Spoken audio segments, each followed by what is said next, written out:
come in. Welcome. I am E.G. Marshall. Welcome to the sound of suspense, to the fear you can hear. Our tale is a blood-freezing story inspired by a nursery rhyme, a sweet, simple song. Ring a ring of roses, a pocket full of posies, achoo, achoo, we all fall down. It sounds young and innocent, doesn't it? But it is very old and very sinister. For the ring-a-ring of roses were the splotches that first appeared on the faces of those afflicted during the Black Plague. The pocketful of posies were the herbs that were carried, hopefully to ward off the fatal disease. The sneezing sounds, achoo, achoo, were the sounds of the final spasms. And we all fall down was, well, you can guess.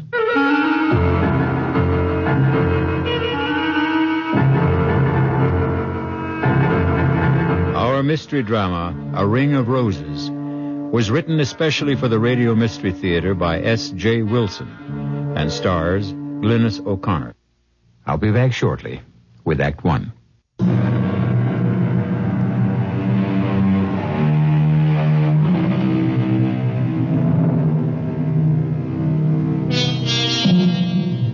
Science has brought most plagues under control, but not so those other epidemics of the past, those that plague us with their unseen, unknown, and unexpected terrors.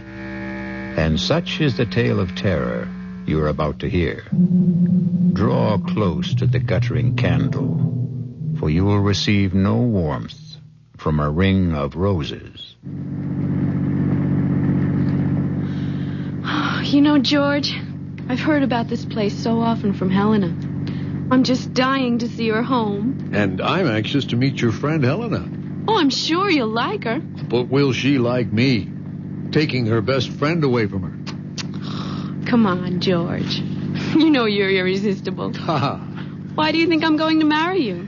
Well, for one thing, my beautiful, exquisite, enormous pots of money. Oh, George, wait. Look, Laurie, stop. get your hands off the wheel. What do you think you're trying to do? But we passed it. It's the sign to the house. Back there. Laurie, I never want you to do that again.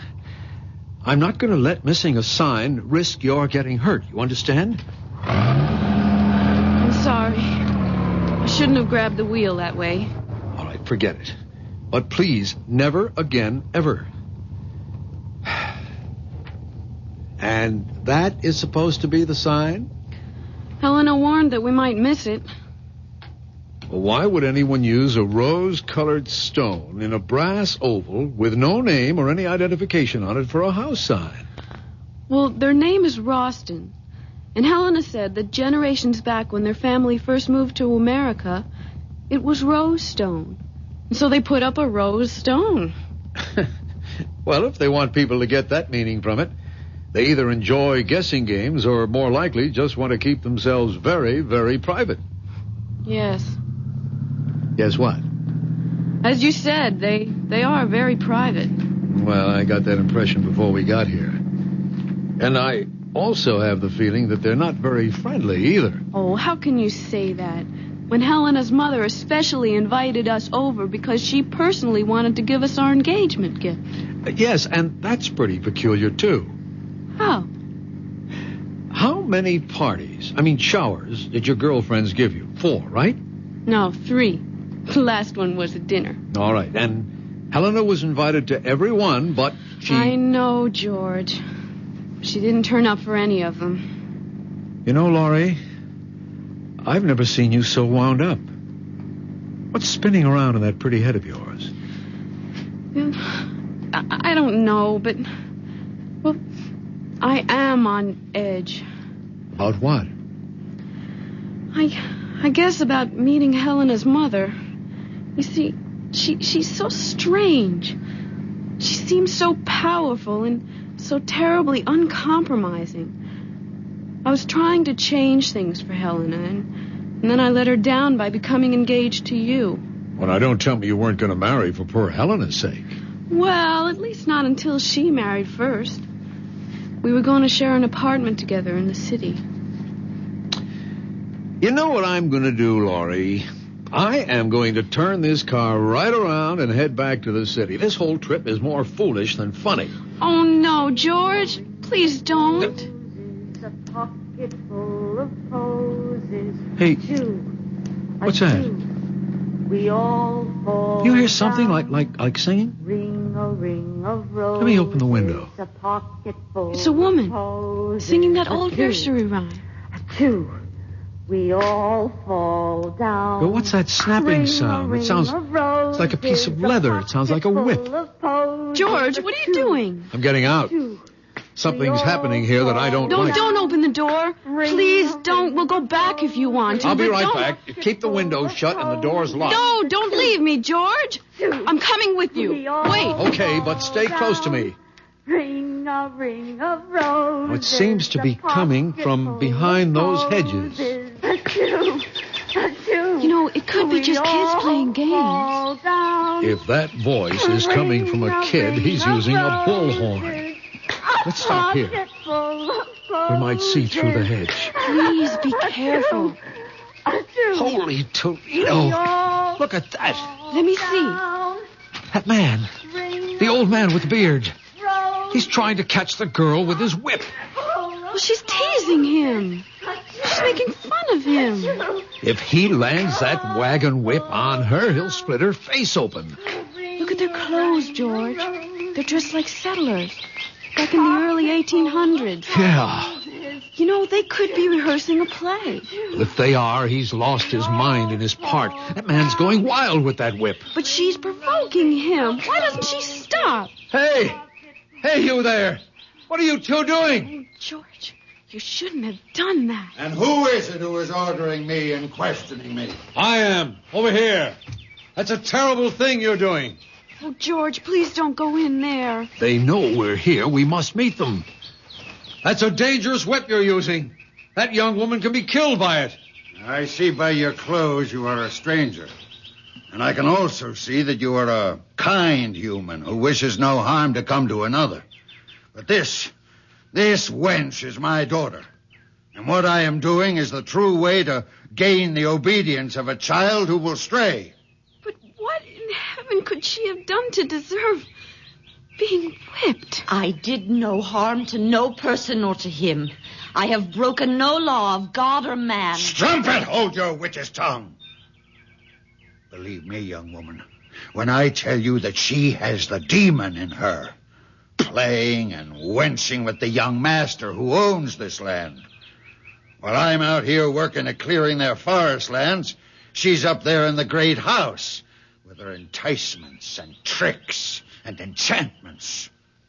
And if it has already come to this, that he has given her a gift for favors promised or already bestowed, the gift of a ring, an already cursed ring. He gave it to me fair and with the holy vow that he will marry me in the month of the next full moon. Marry you, Willie. You who can half fare to read and write. You who are lower than his mother's kitchen scullion. You give me that ring. I won't.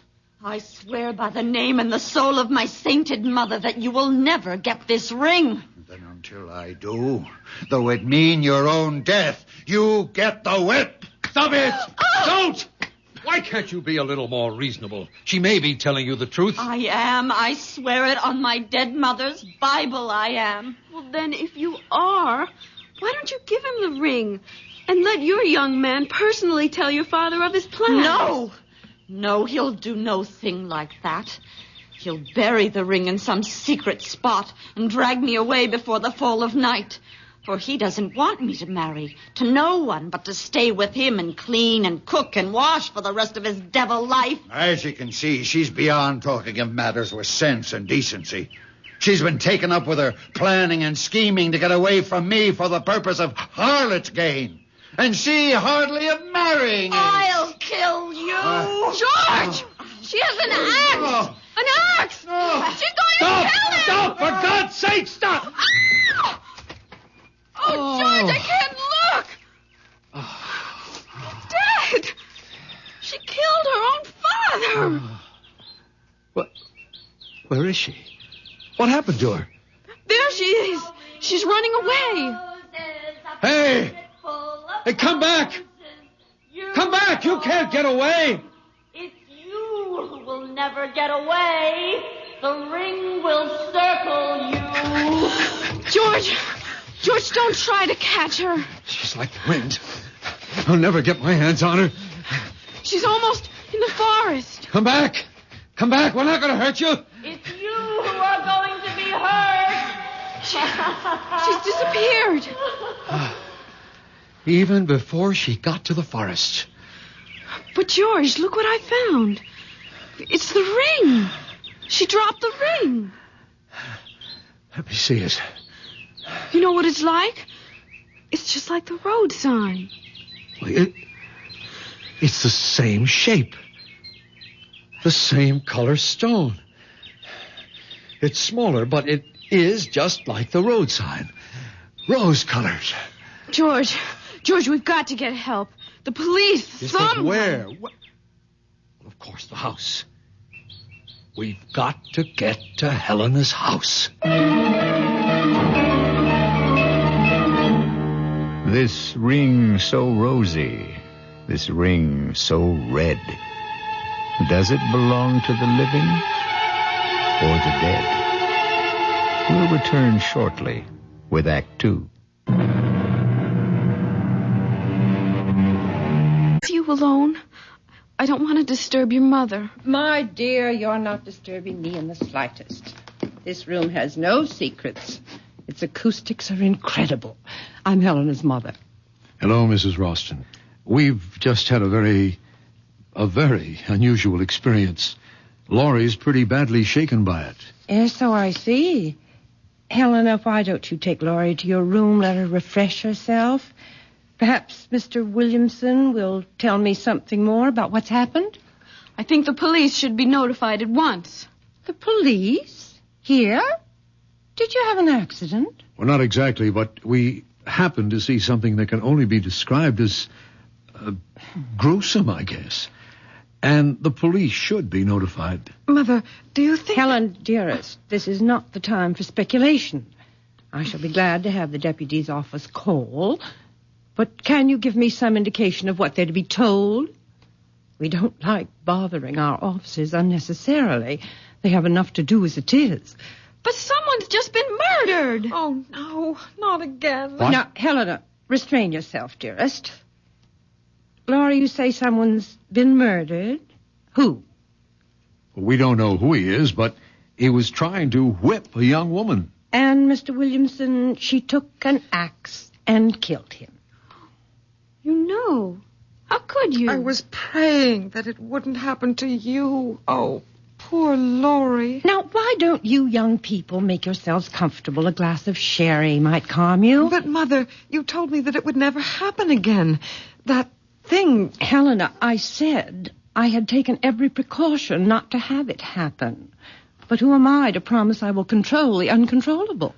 Are you saying that this has happened before? Laurie, maybe Mrs. Roston wants to explain. Well, not really, but I feel I'm obliged to. However, it is difficult. How does one explain the inexplicable? I think they're ghosts. There are no ghosts, Helena.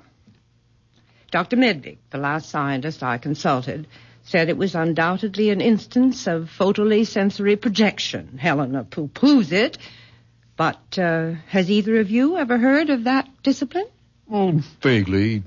It once came up in a course on parapsychology that I had at school. No one has ever proved PSP, Mother. Well, they've never proved ESP either, but a lot of serious scientists work with it. But George, what does that photo whatever mean? It's quite complicated. Photolysis is the means by which light can affect the arrangement of chlorophyll grains in leaves. Chlorophyll grains? Leaves? There's a man not more than a mile from here who's been murdered. Now, calm yourself, my child. There is no such man and no such daughter. This has happened before. I've seen it.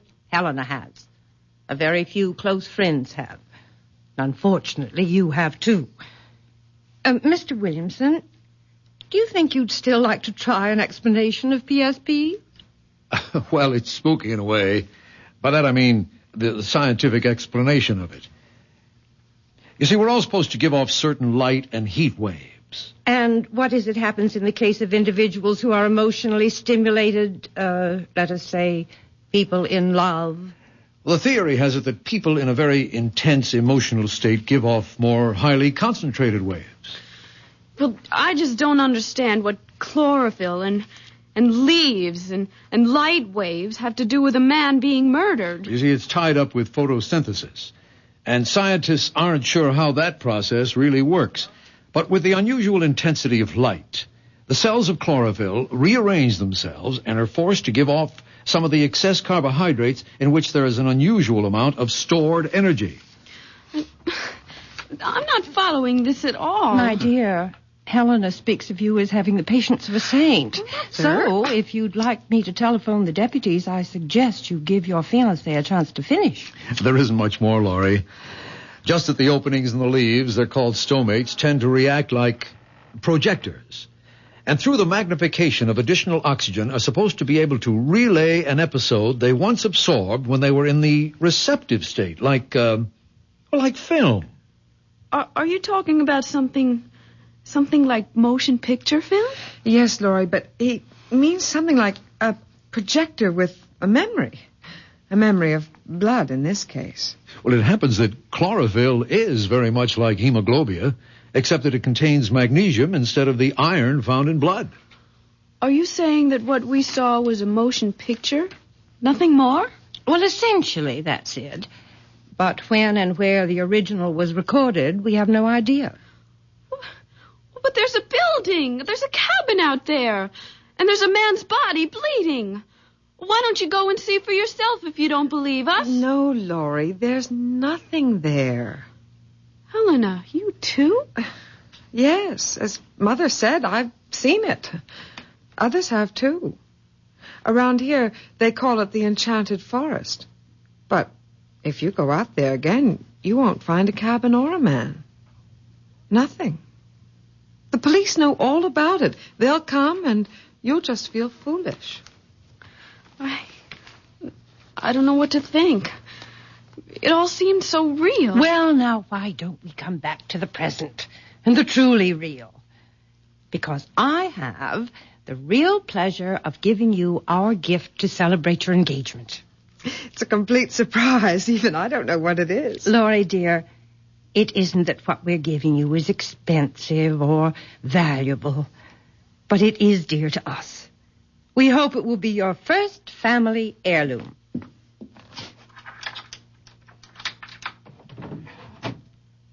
Here it is. No pretty wrapping, but it seems too lovely a box to cover with silly paper. Mother, I've never seen that box before. Well, now, isn't it nice that I can still have some surprises for you? That's a great-looking box, Mrs. Roston. Those are roses painted on ivory, aren't they? Oh, it's so beautiful. I feel as if I'm depriving you of something very special if I accepted it. Oh, no. Please, take it. It's little enough, and you know what I think that box would be perfect for? It already has its purpose, dear. What I was going to say was that it would be the perfect place to keep a lock of your first baby's hair. Wouldn't it? And I'm afraid it's going to stay empty for some time. Oh, George, we don't know that. Not yet. We will have to find you another container for that when the time comes. This box already has its occupant. You mean there's something inside? Well, look and see. Well, go ahead, Laurie. My heart's beating so loudly. She's been like that all day, so excited. Darling, do you want me to open it? No, I'm all right. Just let me take a deep breath. Oh, no. Hey, that's the same... Laurie? What's wrong? Mother? Oh, it's this music! Give me the box, Laurie. And inside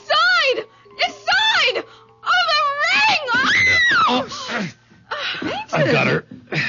Put her on the couch. Yes. Laurie?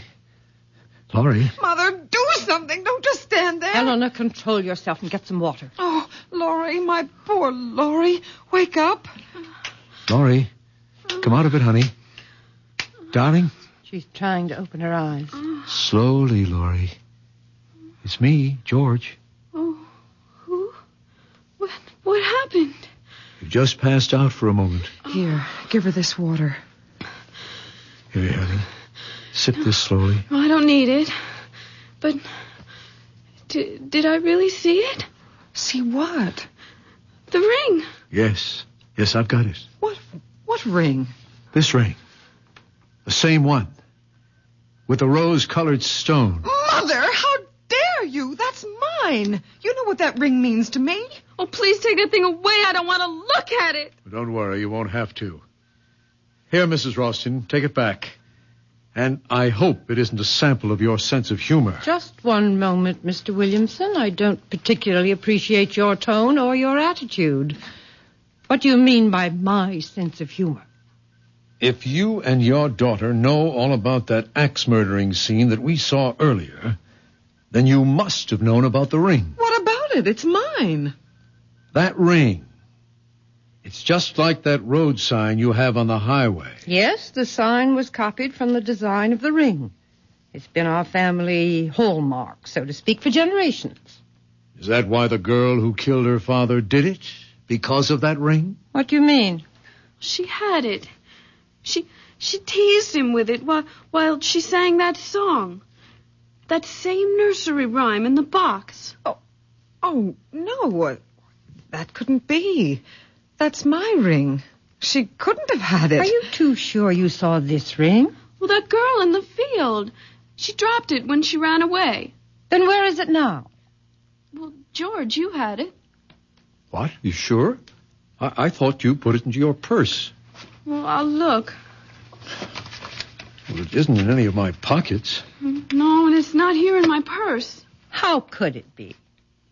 There is only one ring, this ring. It's been in the Roston family for generations. It was brought here by a Roston early in the 18th century. And it has always belonged to the oldest child in each family. In which case it would be your daughter's, since you are a Roston by marriage. Yes, that would be so if it were true. You're not going to tell them? Well, why not? It's time that silly cloud you've been hiding behind was blown away. Don't, Mother. Please, I beg you, don't. Nonsense. I am a Roston. That ring belongs to me. Helena's father died in the Southeast Asian War, shot down even before he knew I was going to have a child. Mother, I hate you for this. I hate you. Helena, don't say that to your own mother. Why not? She's hated me ever since she learned that her father and I had never married. Imagine that in this day. A girl making such a fuss about legitimacy. Stop it, Mother, please. We don't have to hear any more, Mrs. Oh, Roston. yes, you do. George, can't we get out of here quickly? You can go whenever you like, Miss Thornton. But out of your friendship for Helena, you must take that ring with you. No, I couldn't. I won't let her. Give it to me. Helena, what are you doing? The ring! She tore it out of my hand. I've got it, and no one will ever get it from me. Let her go. She'll be back. And with the ring.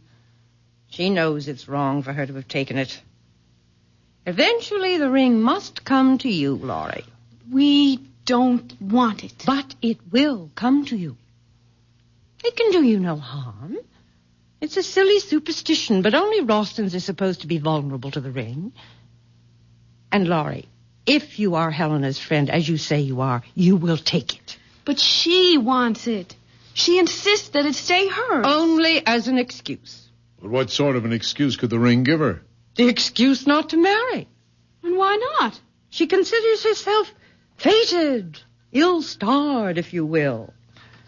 You see, at one time, the superstition arose that if the firstborn was female, the ring would prevent her from marrying. It's high time that ring is out of Roston hands.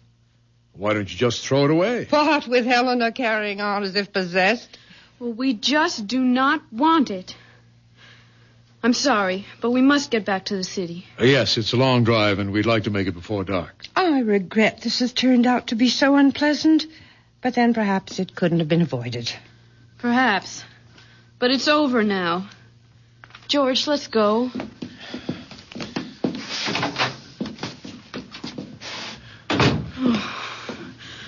Oh, I can't get away fast enough. I don't know what the speed limit is here, but whatever it is, we'll break it.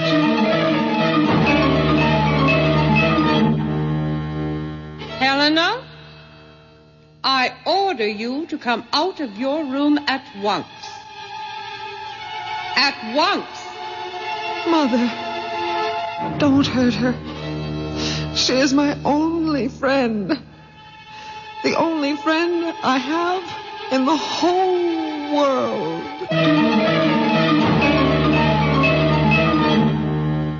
Run from the ring.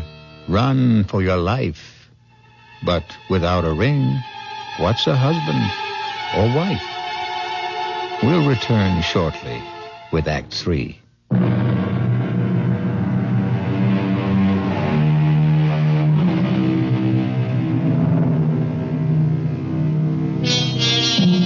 Let us try and penetrate the shrouding darkness of the final act of A Ring of Roses. Laurie and George have been plunged into a strange, unreal experience. As the twilight lowers over the countryside, they are fleeing from the Rostons, the malevolent nursery rhyme, the flashing axe, the avenging curse, the fatal ring. What can flight outrace those forces of evil? That woman, that Mrs. Roston, she's monstrous. Oh, I'm so sorry for Helena. Yeah, well, I didn't see any halos around her head either. Yeah, but just imagine having to live with that mother. Why did she have to tell Helena that she and her father had never married? Do you believe it? Well, why would she lie about something that important? Maybe out of just plain malice. Or what? it just occurred to me, couldn't she have invented that story about the curse the ring puts on firstborn Roston girls? Well, to what end? Simple. It'd be a guarantee that she'd never be alone. That she could hold on to her daughter for life. Like the woodcutter. Oh, don't remind me of him. Anyway, I can't see how the ring and whatever it's supposed to do fits. Well, if she made up the business about fate keeping her from marrying Helena's father, now wouldn't that be a kind of evidence, proof for Helena that the curse was real? Well, then why would she give us the ring? Well, I'm only guessing, but couldn't it have been Mrs. Roston's way of telling her daughter that she wouldn't marry even if the ring was off the premises, so to speak? But, George, whatever we think of Mrs. Roston, she's still a mother. And what mother would sentence her daughter to a lifetime of misery? Huh? Look, I'm sorry I got you into this mess. I didn't dream it would be that horrible. Well, you had no way of knowing. Well, looking back, I should have. Helena, always so strange, so withdrawn, so mysterious about herself, her home, and her mother. It should have been a warning. Honey, let's find a happier subject. Such as? Well, let's see. Okay, it's not original, but it'll do. For instance, if and when we have our first baby, would you want a boy or a girl? Oh, don't be corny. Why not? Corn is fine as long as it doesn't... George! George, isn't there someone in the road? Where? Well, look, straight ahead. Oh, yeah, that's a woman. Well, we're not stopping for man or beast or any mixture of the two. There, that should get her off the road. Because if it doesn't, then she may be another bit of PSP and we can drive right through her. Darling, slow down. She's waving at us. George, slow down! No way. If that's a living body and it wants to stay that way, she'll get off the road. Oh, please. She isn't moving from the middle of the road. Damn her teeth, whoever she is. George, you're going to hit her. Laurie, all right? Yeah, I think so. That stupid woman. It's Helena. Yeah. Well, just wave goodbye and we'll get going. Laurie, please, I must speak to you. Tell her you'll phone her on Halloween. Hey, wait, Laurie, don't lower the window. Well, she's in trouble. Better her than you. There can't be any danger in finding out what she wants. Haven't you been through enough? Helena, we're in a hurry. Telephone Laurie tomorrow. No, don't go, please. Let me explain. George, I don't have the heart Wait a minute. Are you sure that's Helena? Well, of course. Her face, it looks so strange. Well, what's strange about her face? Look at her eyes. They're washed out. They're sunken as if she's taken some kind of drug. That's probably because she's been crying. I'm lowering the window. And you're also raising my temper. Well, what do you want me to do? Just wave goodbye and we'll get going. Oh, she's gone to the front of the car now, George. Oh, she does look dreadful. Why not? She is dreadful. I've got to find out what she wants. Just 1 minute. Let me talk to her for just only 1 minute. Okay. 60 seconds. But don't lower the window more than an inch. Helena? Helena, over here. Now, what is it? Oh, thank you, Laurie. If you only knew how miserable I am about what happened today. It was all my fault. You don't have to apologize. It wasn't anybody's fault. Mother had only the best intentions in giving you the ring. Sure she did. Nothing like unloading something on a couple of strangers that isn't yours to give away. But the ring does belong to her mother. Only to be given to her child, which excludes you. Well, that's true, but you see, after me, there won't be any Rostons. But you will marry, Helena. Just wait and see. I doubt it. And even if I did, my children won't be Rostons. Helena, this has been the weirdest day in my life. Frankly, the sooner we get away from here, the better off we'll feel. Just one more thing. Prove to me that you are still my friend, and please, take the ring. No, Helena. Thank you, but I couldn't. Absolutely not. Helena, why don't you just throw that ring away somewhere? I can't. I'm not allowed to. It has to be given to a Roston or to the person closest and dearest to me. But how could you expect me to take it? Every time I'd look at it, I would remember that terrible scene in the woods. I swear, the ring has nothing to do with what happened out there. It never has before. This is the first time. And it'll be the last for us. Okay, Helena, stand away from the car. I'm backing up. Laurie, if you don't take the ring, I'll die. I know I'll die. You won't die, Helena. Why should you? Because it will mean that I've lost my only friend and that I'll have no one to turn to, and I'll be stuck here in this prison with my mother. And she'll never let me go. Never. So long, Helena.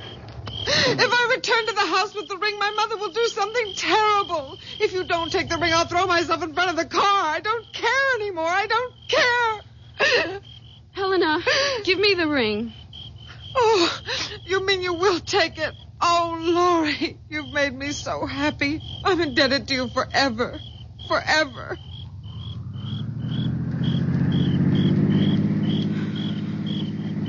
You're angry with me, George, aren't you? No.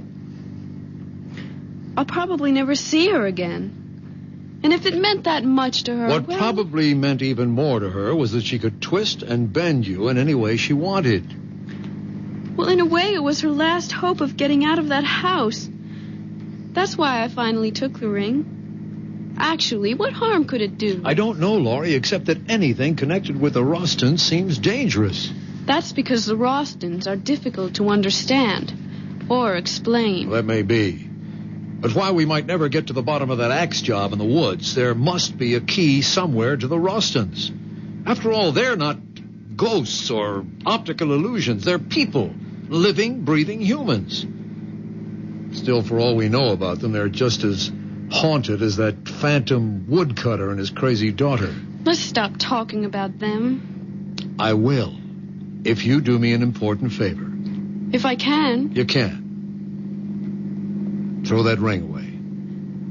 You mean now? Right this second. Open the window and throw it out. But why? Honey, I'd consider it a special favor to me if you got rid of that ring. Well, I have no intention of keeping it. But I don't want to just throw it away. What do you want to do with it? Give it away. To whom? I haven't thought yet. Try thinking about it right now. You sound as if you're ordering me to do it. Actually, I'm begging you, Laurie, begging you to get rid of the damn ring. I said I would. But when? When I find someone to give it to. Someone who would appreciate it.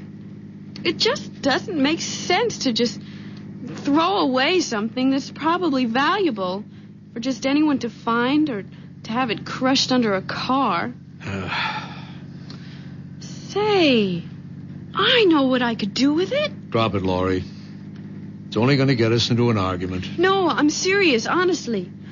I just thought of where this ring could do the most good. Fine, you do what you want with it, but let's not talk about it. Oh, you'll agree? I bet you will. Oh, honey, do you realize that since we've known each other, we've never had so many disagreements? But I'm not disagreeing with you. Good, then let's change the subject. Or better still, let's let everything take a rest. If that's what you want, fine.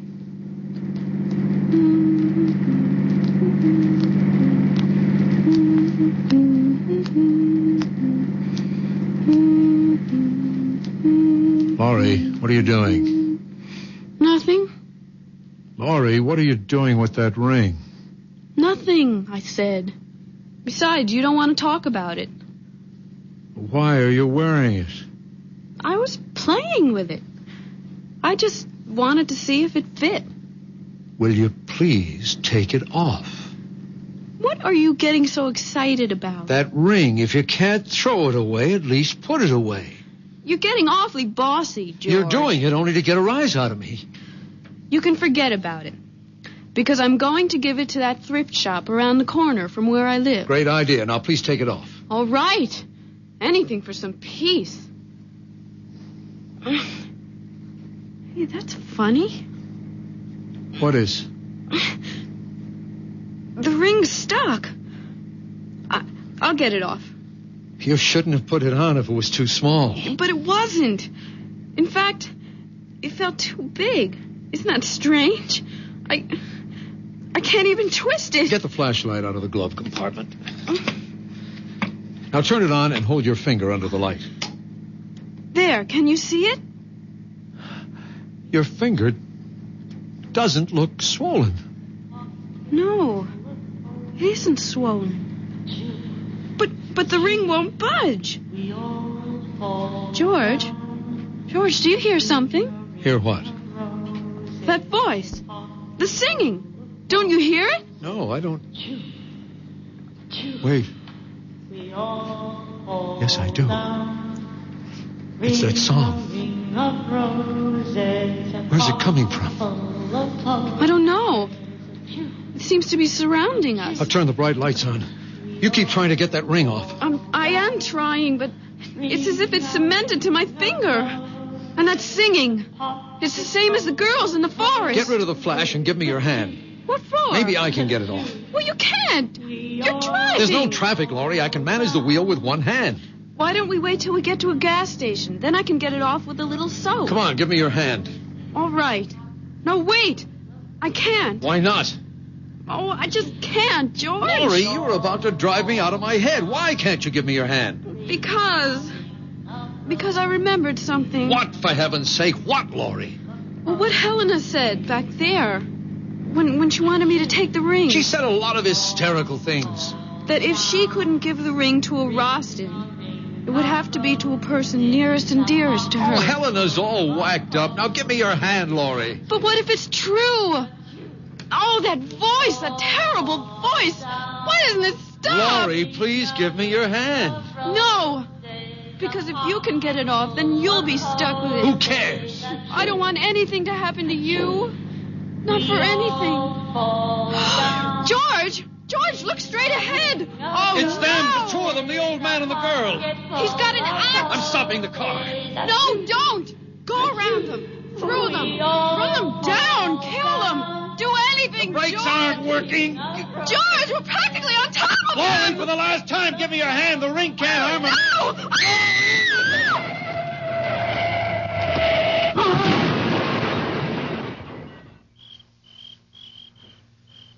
Laurie, are you all right? It was a tree we hit. Only a tree, Laurie. You hear me? It was only a tree.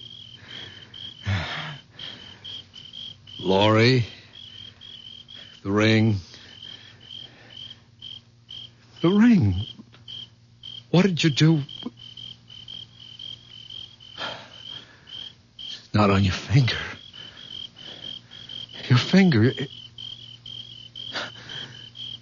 Good Lord. She's dead.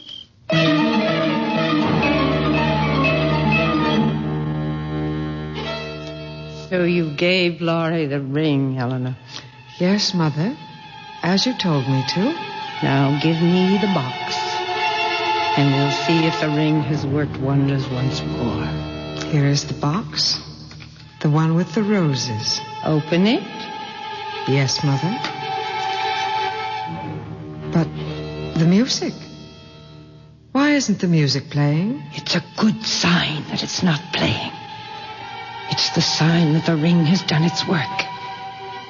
Your friend Laurie will not marry ever. Not ever. But the ring, Mother. Where is the ring? You'll find it in the woods. In the clearing. In the same place where I killed your great-grandfather 143 years ago. Go and bring back the ring that will keep us alive forever. Forever.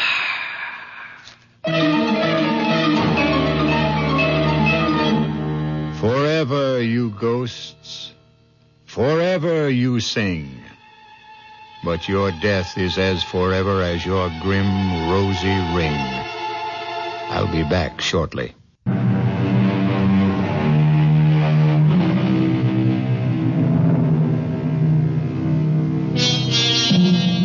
Let us end our tale of A Ring of Roses.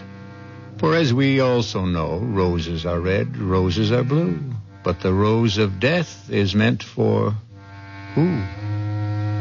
Our cast included Glynis O'Connor, George Petrie, Sidney Walker, Elspeth Eric, Holland Taylor, and Carol Hilliard. The entire production was under the direction of Hyman Brown. This is E.G. Marshall inviting you to return to our Mystery Theater for another adventure in the macabre. Until next time, pleasant dreams.